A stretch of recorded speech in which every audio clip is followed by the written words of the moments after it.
आजिका मिश्रण पर्व उपस्थित थिबा डॉक्टर सस्मित पात्र महाशय, डॉक्टर प्रियव्रत माझी महाशय, मौसम मिश्र महाशय तथा एठारे उपस्थित थिबा समस्त मीडिया भाई बंधु मान आगे मैंने ओडिशार 4.5 कोटी जनता आशा और विश्वास प्रतीक ओडिशार यशस्वी मुख्यमंत्री श्री नवीन पट्टनायक विकास धारा अनुप्राणित हुई मो श्री सरोज कुमार महापात्र भटली निर्वाचन मंडल पूर्वतन कांग्रेस प्रार्थी एवं मोर समस्त शुभेच्छु तथा सहर्ष कांग्रेस कर्मी एवं भटली निर्वाचन मंडल विशिष्ट वयोज्येष्ठ व्यक्ति मान समस्ते मुख्यमंत्री विकास धारा अनुप्राणित हुई आम विजु जनता दल में आज सम्मिलित होमर भटली निर्वाचन मंडल विधायक तथा पूर्वतन मंत्री श्रीयुक्त सुशांत सिंह निष्ठापर जनसेवा भागीदार होगापी मुझको विजु जनता दल में सम्मिलित कर विगत दिन में ओडिशार विजु जनता सरकार अनेक जनकल्याणकारी योजना मत आदृत कर संक्षिप्त भाव में मुझे 2-4टा योजना आपण सामने कहना चाहूँगी। विशेषकर विजु सेतु योजना, आदर्श विद्यालय,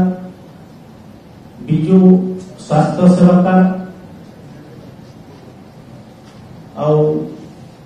नारी सशक्तिकरण योजना यही योजना मान आदृत मैं अनुप्राणित हुई विजु जनता दल में सामिल विजु परिवार मत सम्मिलित स्वागत कर मुख्यमंत्री श्रीयुक्त नवीन पट्टनायक विजु जनता दल सांगठनिक संपादक श्रीयुक्त प्रणव प्रताप दास भटली निर्वाचन मंडल विधायक तथा पूर्वतन मंत्री श्रीयुक्त सुशांत सिंह एठारे उपस्थित डॉक्टर सस्मित पात्र, डॉक्टर प्रियव्रत माझी एवं मौसम मिश्र को पुणी थे धन्यवाद देव सहित समस्त कृतज्ञता ज्ञापन कर बहुत खुशी ग्रहण कर नमस्कार। मुखपात्र सस्मित बाबू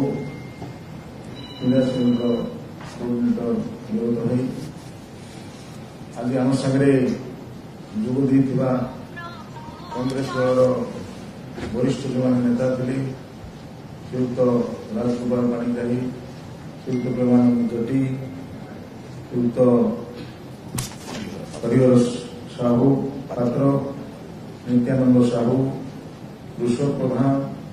एवं भारतीय जनता पार्टी जी थे सदर एक्स जिला परिषद मेम्बर थे श्रीयुक्त रघुवीर पाणिग्राही समस्त को आम स्वागत करुचु। से आम विजु जनता दल माननीय मुख्यमंत्री नीति आदर्श और कार्यक्रम को भल पाई विभिन्न कार्यक्रम जो भाव जनहितकर कार्यक्रम कर उत्साहित हो आज विजु जनता दल सामिल होती मुझे स्थानीय विधायक भाव में स्वागत जनावा निवेदन करुच्ची निश्चित भाव दल विभिन्न जो कार्यक्रम संगे सामिल हे परवर्ती समय एवं आम दल को विजु जनता दल को भाव में सक्रिय गठन कर निश्चित भाव रही